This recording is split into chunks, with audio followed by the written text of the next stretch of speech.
Donc, d'un côté, vous voyez une culture du livre qui est une culture de l'un. Hein, et donc, il ne faut pas s'étonner que dans la culture du livre, on ait encouragé chaque enfant à travailler avec son cahier et son livre. Mais il faut bien comprendre qu'avec les écrans, ça serait une absurdité de demander à chaque élève de travailler avec son écran. Hein.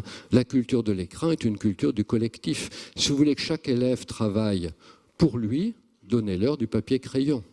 Si vous leur donnez un support numérique, faites-les travailler ensemble. C'est la logique du numérique. D'abord ensemble entre eux, et puis éventuellement sur un seul écran.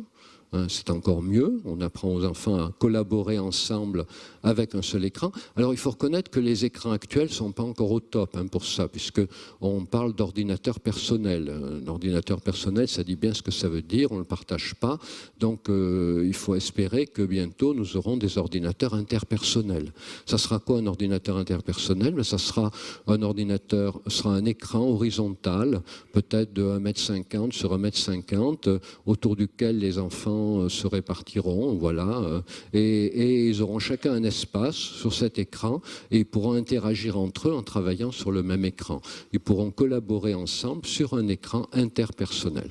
Aujourd'hui, on vit une technologie encore balbutiante, le numérique est très récent et on est dans ce paradoxe que le numérique, c'est le collectif et que le support actuel de numérique est encore personnel. On est dans une période très intermédiaire aujourd'hui. C'est pour ça qu'il ne faut pas vouloir introduire les écrans personnels trop tôt, parce que la logique de l'écran, c'est justement de ne pas être personnel du tout. C'est d'être interpersonnel. Donc, et la logique de l'écran, c'est pas non plus d'être vertical. Là, j'ai recours à la vieille méthode, parce qu'on est obligé de faire avec, mais en même temps, l'écran, c'est pas fait pour être vertical. Là, j'utilise un écran d'exposé traditionnel, voilà, avant Internet. J'aurais pu vous faire ça avec des dessins il y a 50 ans. Bon, on utilise un PowerPoint, mais c'est la même logique. Je cause, vous écoutez, il y a un écran vertical. Mais c'est pas la logique du numérique. On est encore dans la logique du livre. La logique du numérique, c'est un écran interpersonnel, horizontal, autour duquel plusieurs acteurs interactifs se trouvent et interagissent ensemble. C'est ça la logique du numérique.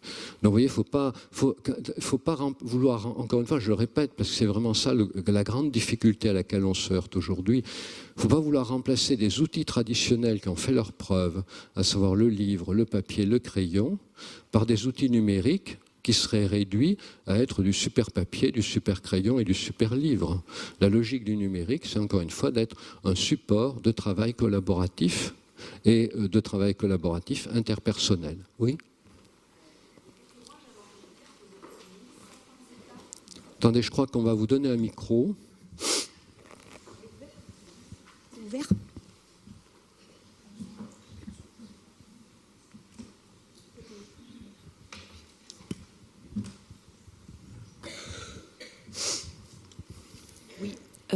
Il y a quelques mois, j'avais entendu dire que certains États aux États-Unis avaient abandonné l'écriture sur papier au niveau des écoles au profit effectivement de l'écriture sur des écrans tactiles. C'est-à-dire que c'était une décision à l'école maternelle, primaire, les enfants n'écriraient plus avec papier, crayon, mais directement. Donc j'y pense maintenant. Sur clavier. Sur clavier, voilà. Et j'y pense parce que vous en parlez et après je pense que ça va me sortir. Oui, non mais c'est bien, vous avez raison de poser la question maintenant. Ça nous ébranle ici en France. Quand on entend ça, on dit ils s'en foutent les Américains. Voilà. Alors c'est pas une décision d'un État ou de deux États. Je crois qu'il n'y en a que 3 parmi tous les États américains, 2 ou 3 qui ne l'ont pas fait. Tous les autres l'ont fait. Alors, il faut comprendre que cette décision rentre dans un ensemble de décisions. C'est pas seulement, voilà, les élèves ne vont plus apprendre à tracer les lettres, ils vont seulement taper sur un clavier.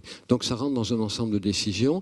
Il y a une décision complémentaire, c'est que les enfants vont apprendre le langage de la programmation au même titre que les langues étrangères. Et en fait, parmi les langues étrangères, vous aurez le chinois, le portugais, le norvégien, mais vous aurez le langage informatique.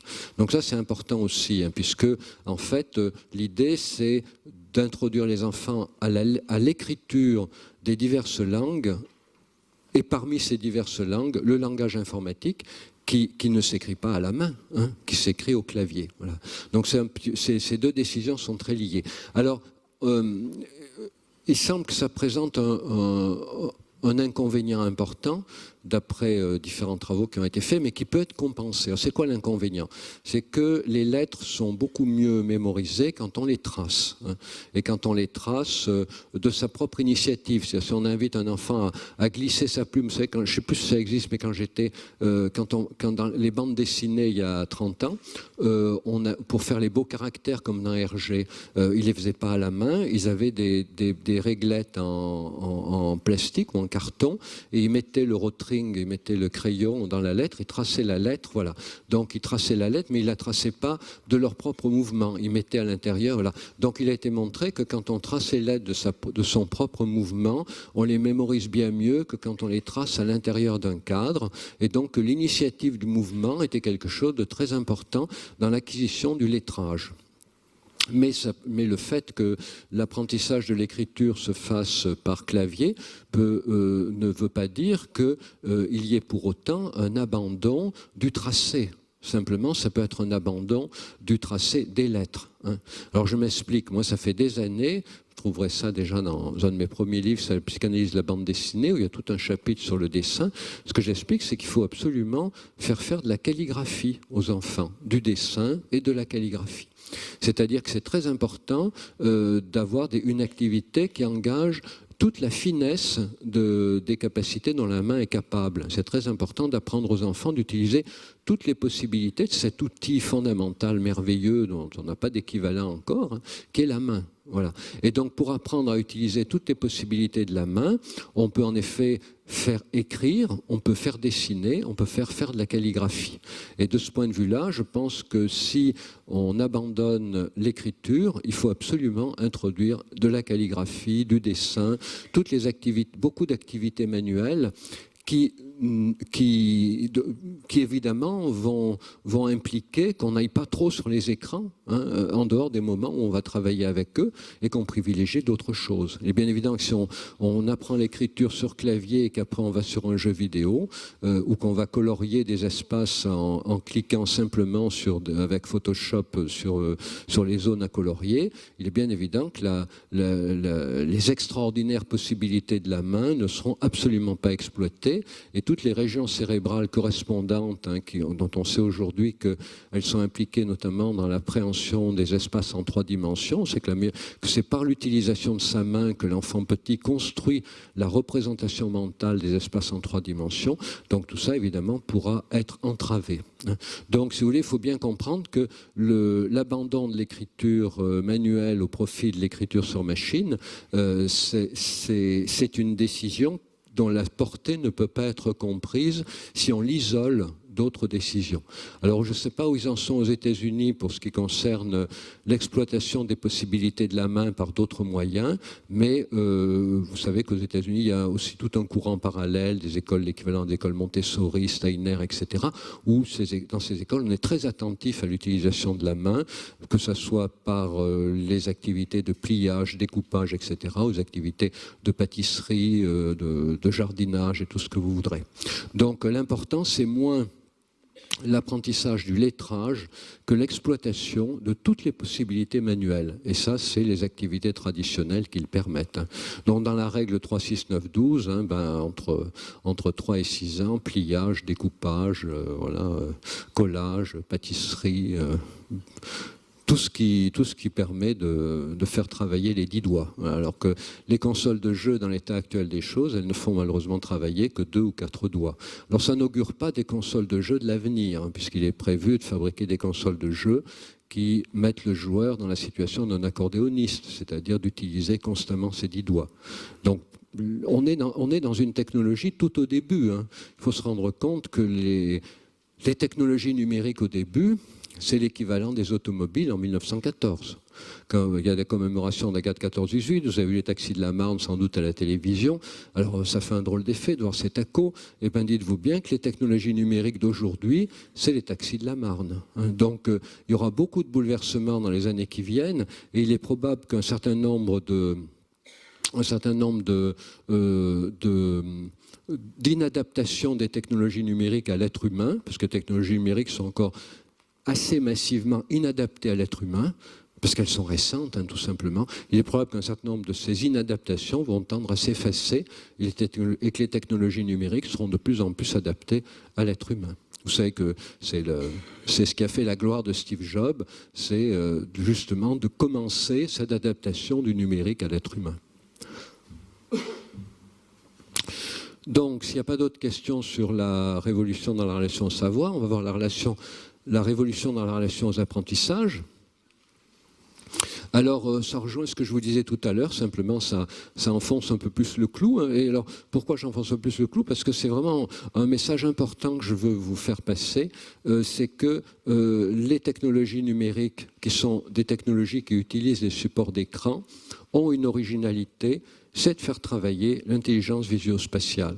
Mais que, pour travailler sur la temporalité, rien ne vaut la culture traditionnelle du livre, ce qui ne veut pas dire qu'on va lire sur papier.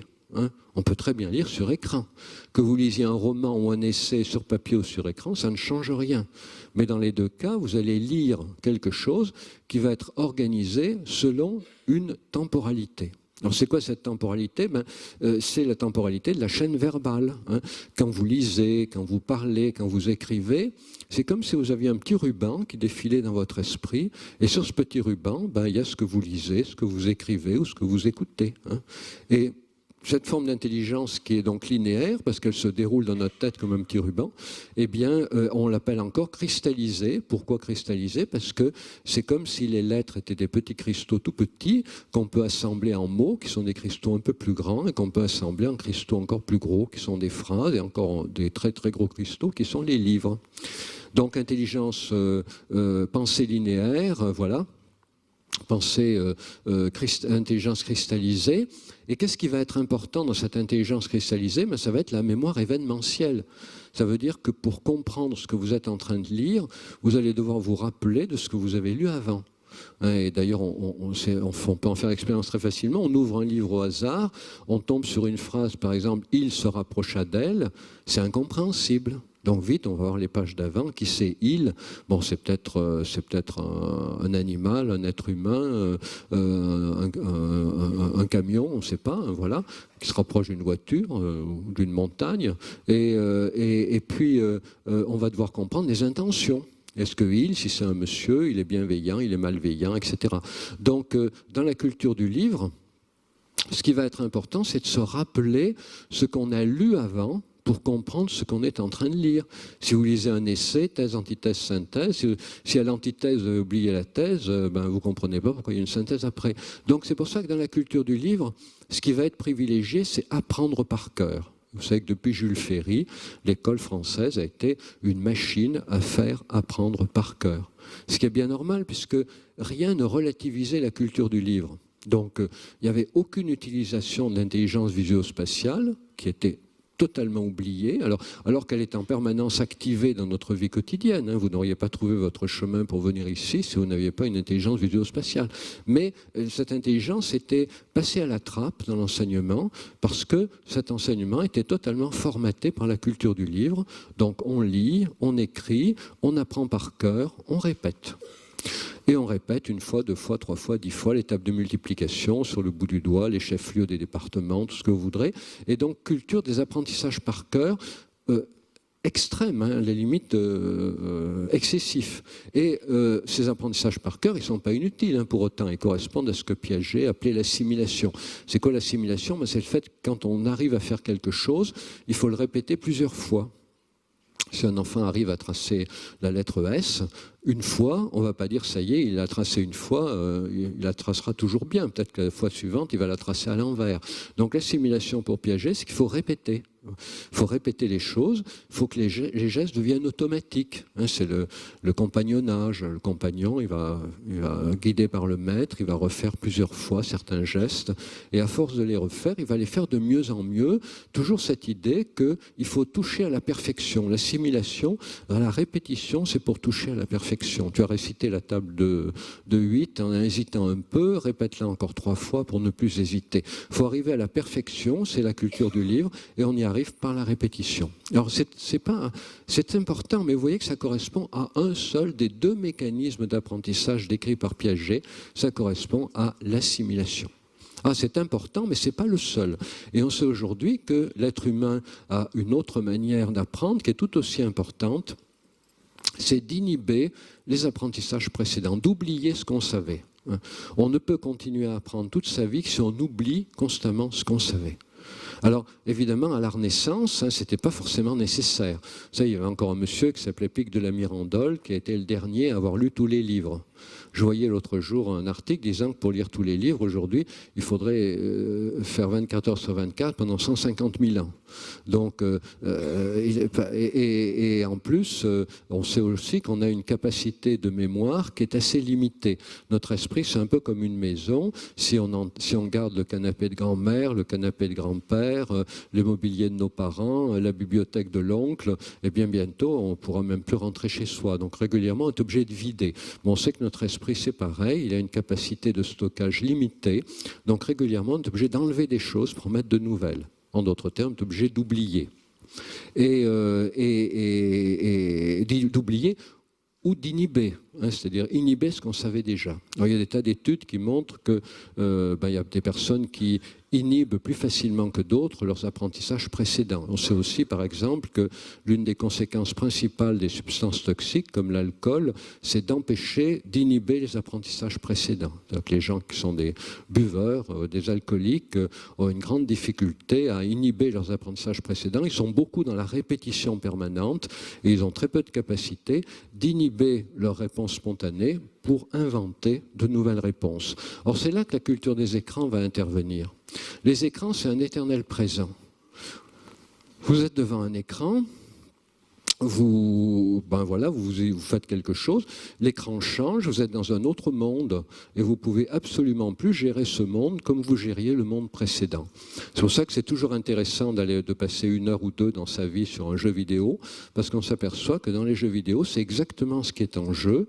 Vous jouez une partie de jeu vidéo, ça va vous prendre, je prenais un jeu vidéo simple, ça va vous prendre 45 minutes, vous faites une première partie, en général la première partie est facile, donc vous avez compris vraiment au bout de 45 minutes comment il faut faire pour gagner, vous frottez les mains en vous disant ça y est j'ai compris, finalement les jeux vidéo, je m'en étais fait une montagne, c'est pas si compliqué que ça, je commence la deuxième partie, échec total. Pourquoi ? Parce que les jeux vidéo sont conçus de telle manière qu'à chaque nouveau niveau, on est obligé d'inhiber les apprentissages précédents pour mettre en place de nouvelles stratégies, de nouvelles manières de résoudre les difficultés.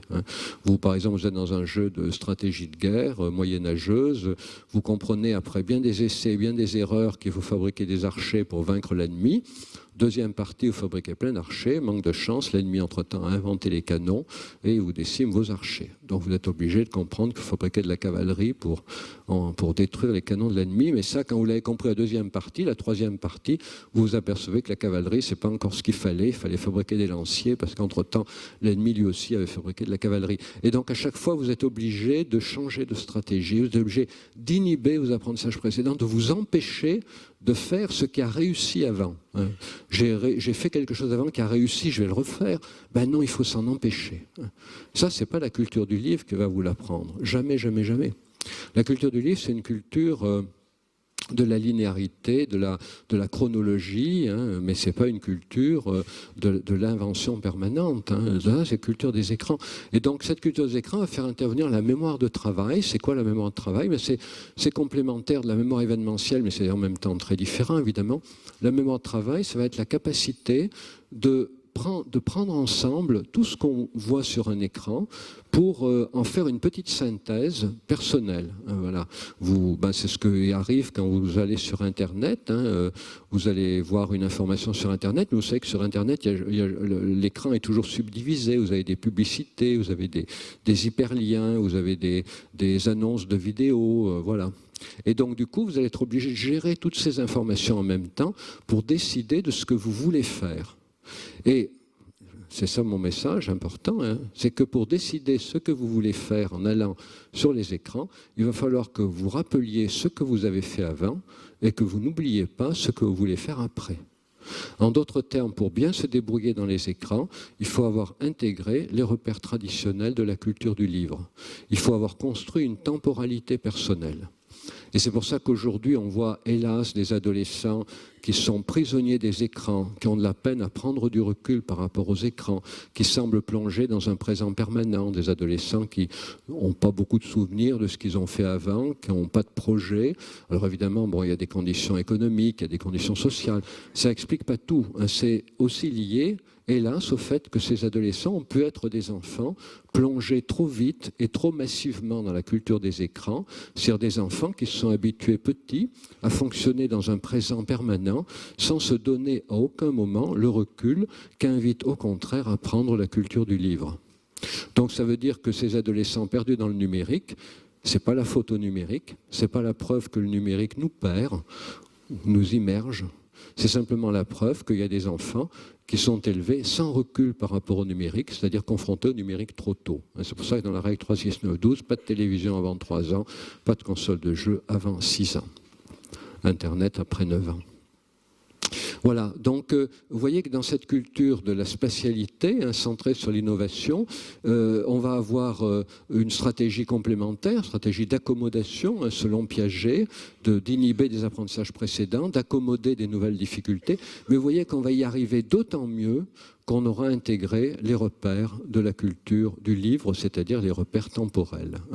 Et les repères temporels, on les acquiert comment? On les acquiert, le bébé acquiert les repères temporels en étant tout simplement nourri à heure fixe, couché à heure fixe, l'obscurité la nuit, la lumière la journée, les habits du jour la journée, même quand les papa-maman décident de ne pas sortir parce qu'il pleut, les habits de la nuit, ainsi de suite. Et puis, bien sûr, un accompagnement verbal, le fait que des parents élèvent un enfant en lui disant à tout moment ce qu'il fait, ce qu'on a fait avec lui avant, ce qu'on fera avec lui après. Tu regardes la télévision pour 20 minutes, dans 20 minutes, on mangera. Tu as regardé la télévision pendant 20 minutes, maintenant, on va manger, après tu iras te coucher. Si vous avez des parents qui élèvent leur enfant comme ça, il est introduit dans la culture du livre, il est introduit dans la culture de la temporalité, dans la culture événementielle, il est introduit à l'existence, il est introduit à la nécessité de penser à tout moment de manière complémentaire le passé, le présent et l'avenir. Mais si vous avez un enfant à qui il n'est jamais parlé, à table, voilà, allez, tu te couches, c'est le présent tout ça. Voilà. Et on sort, on s'ennuie un peu, on met la télé, pouf, ça fait longtemps qu'on la regarde, on l'arrête, poum, voilà. Non, ça c'est ça qui est délétère, vous comprenez? C'est ça qui est délétère. Ce n'est pas les écrans qui sont délétères, c'est le fait que des enfants sont élevés de telle manière qu'ils sont élevés dans un présent permanent. Et les écrans, évidemment, rajoutent à ce présent permanent le fait qu'ils sont un présent merveilleux. Il y a toujours eu des enfants élevés dans un présent permanent, mais avec les écrans, le problème, c'est que ce présent devient merveilleux. Donc il n'y a plus de raison de les quitter. Donc, complémentarité de la culture du livre et de la culture des écrans. Vous voyez, la temporalité et la mémoire d'un côté, la spatialité et l'innovation de l'autre. Les deux sont évidemment complètement complémentaires. Alors, révolution dans le fonctionnement psychique, j'en ai un peu parlé, on va, pour ceux qui êtes en charge de soignants, de thérapeutes, j'espère que ça va vous éclairer un peu. Alors, 3 points dans la culture du livre. D'abord, l'identité. Dans la culture du livre, l'identité est stable. Quand vous lisez un roman, très souvent, les romans décrivent la vie de personnages qui, comme dirait le philosophe, persévèrent dans leur être. Ça veut dire quoi? Ça veut dire qu'à chaque page du livre, les personnages deviennent un peu plus eux-mêmes. Et évidemment, on s'identifie, on dit, moi aussi dans ma vie, à chaque étape, je deviens un peu plus moi-même, je traverse des épreuves, c'est dur, mais je m'en sors, voilà, des ruptures, et puis nouvel amour, les enfants c'est compliqué, puis après ils grandissent, c'est gratifiant. Voilà, donc les livres, ou même les ouvrages de théorie, les livres, eh bien, ils nous engagent à envisager la vie dans un continuum et l'identité comme quelque chose de stable. D'ailleurs, dans la culture du livre, dans la grande culture du livre, vous avez très peu de personnages qui ont une identité changeante. Il y a 2 grands exemples. Peut-être parmi vous, vous aurez d'autres choses qui vous viendront à l'esprit, mais pour moi, il y en a 2. Il y a Jean Valjean dans Les Misérables, qui a un repris de justice d'abord et puis qui devient un honnête homme après, avec cet élément essentiel qui est décrit sous le nom « la tempête sous un crâne ». Voilà, vous vous rappelez quand Il vole de l'argenterie d'un évêque, rattrapé par la police, ramené chez l'évêque. La police dit « Monsieur vous a volé ». L'évêque non, dit « Il ne m'a pas du tout volé, je lui ai donné l'argenterie ». Voilà. Vous savez, après Jean Valjean, tempête sous un crâne, donc un élément qui va expliquer qu'il y a un changement d'identité. Et puis vous avez un autre roman célèbre, c'est Dr Jekyll et Mr Hyde, où Dr Jekyll se transforme en Mr Hyde. Et comme dans Jean Valjean, on voit bien que l'évolution est irréversible. C'est-à-dire dans Jean Valjean, il n'y a même pas la tentation de redevenir un délinquant, un bandit.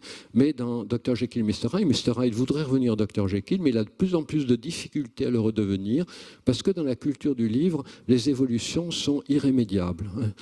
Parce que la culture du livre, elle est calée sur la temporalité, et la temporalité, c'est tout simplement le fait que nous vieillissons et que le temps ne peut pas être retourné. La culture du livre, il n'y a pas de retournement du temps sur lui-même. La chaîne du temps dans le livre est aussi irrémédiable que les pages qu'on tourne.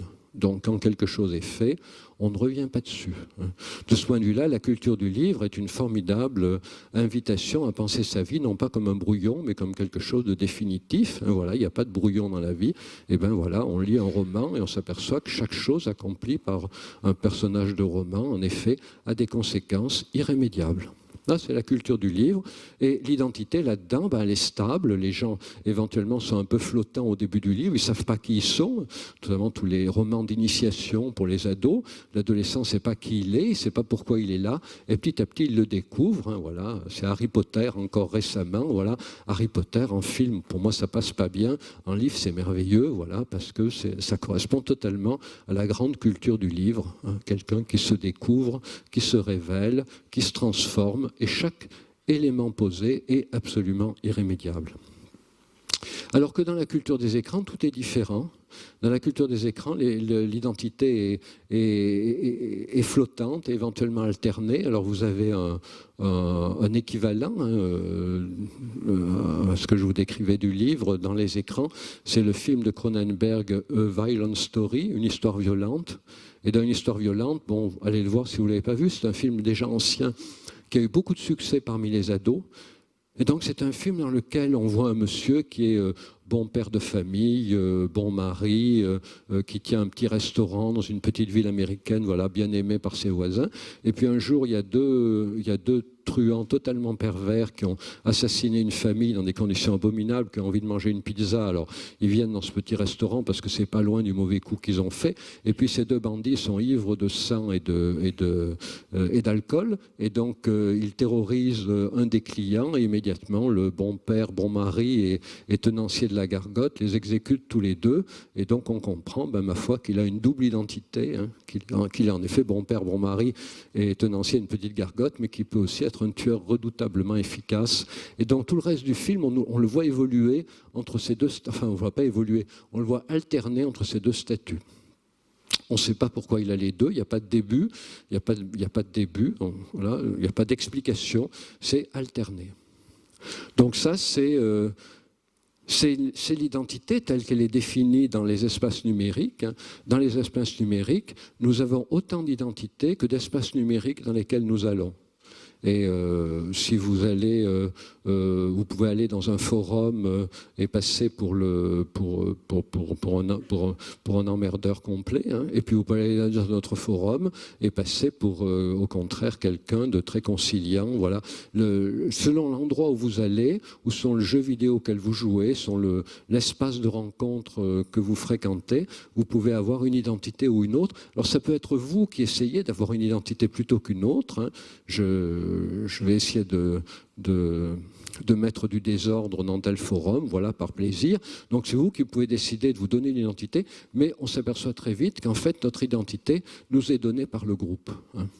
Et c'est très précieux d'ailleurs parce que ça permet de comprendre aussi que dans notre vie professionnelle, notre vie familiale, notre identité, là aussi, nous est donnée par notre groupe. D'ailleurs, quand je faisais mes études de psychiatrie, c'était il y avait encore des médecins-chefs qui avaient travaillé à l'époque avant l'introduction des neuroleptiques. Donc avant l'introduction des neuroleptiques, il fallait évidemment trouver autre chose que les médicaments pour soigner les gens, puisqu'il n'y avait pas de médicaments. Et donc il y avait une stratégie, c'était l'hôpital du Vinaki à Lyon, il y avait une stratégie qui m'avait été racontée, c'est quand un patient devenait insupportable dans un service, il était tout simplement changé de service. Et le fait de le changer de service allait dérouter suffisamment ses repères pour qu'il puisse être dans un autre service complètement différent de ce qu'il était au premier. Donc là, vous voyez, il y avait la mise en application, bien avant que ça ne soit confirmé par Internet, du fait que l'identité de chacun est liée à la place que lui donne un groupe. Et vous savez aussi que ça correspond à des études qui ont été faites sur quand on introduit quelqu'un dans un groupe en traçant son portrait, en disant par exemple c'est quelqu'un, vous allez voir, de très vicieux, qui essaye toujours de manipuler, forcément il prend cette place-là. Et quand on dit, vous savez, c'est quelqu'un de très conciliant, qui est très gentil, qui cherche toujours à mettre les gens d'accord, etc. Il prend cette place-là. Alors il prend cette place-là, pourquoi? Parce que c'est la place qu'on lui donne. Voilà. Les groupes donnent aux nouveaux arrivants une place d'abord indécise, puis très vite une place qui va s'organiser en fonction de la dynamique du groupe, mais en fonction aussi de ce qu'on a dit au groupe de la personne. C'est pour ça aussi que quand on envoie un enfant difficile dans une institution, moi je travaille longtemps dans un externat médico-éducatif, quand on envoyait un enfant dans une autre institution, parce qu'il avait atteint la limite d'âge, s'il était très difficile, on n'allait pas dire qu'il était très difficile. Alors, on était toujours gênés. On disait, oui, mais on minimise ces difficultés. Ils vont s'apercevoir pendant la semaine d'essai que c'est en réalité beaucoup plus compliqué que ce qu'on leur dit. Mais on ne voulait pas non plus raconter ce qu'était l'enfant dans notre institution parce qu'on voulait laisser à cet enfant la possibilité d'être différent dans une autre institution. Donc, d'un certain point de vue, on aurait pu dire on enjolive le tableau pour le vendre, entre guillemets, pour qu'il soit pris par l'autre institution. Mais d'un autre côté, vous voyez, on pourrait dire ça, c'est dans la culture du livre. Dans la culture du livre, on dirait oui, mais minimiser les difficultés d'un enfant pour le placer dans une autre institution que la sienne, c'est mentir. Dans la culture du livre, on peut le dire. Mais dans la culture des écrans, on va dire minimiser les difficultés d'un enfant et valoriser tout ce qui est positif chez lui pour qu'il soit accueilli dans une autre institution, c'est lui donner la possibilité d'être différent dans cette autre institution de ce qu'il était auparavant. Voyez. Donc là, on voit bien que, vous voyez, selon que vous êtes dans la culture du livre, dans la culture des écrans, vous allez avoir une façon de raisonner différente. Si vous pensez que l'identité est attachée à la personne, vous êtes dans la culture du livre. Si vous pensez que l'identité est attachée au collectif, au groupe, vous êtes dans la culture des écrans, et ça implique des manières différentes de se comporter.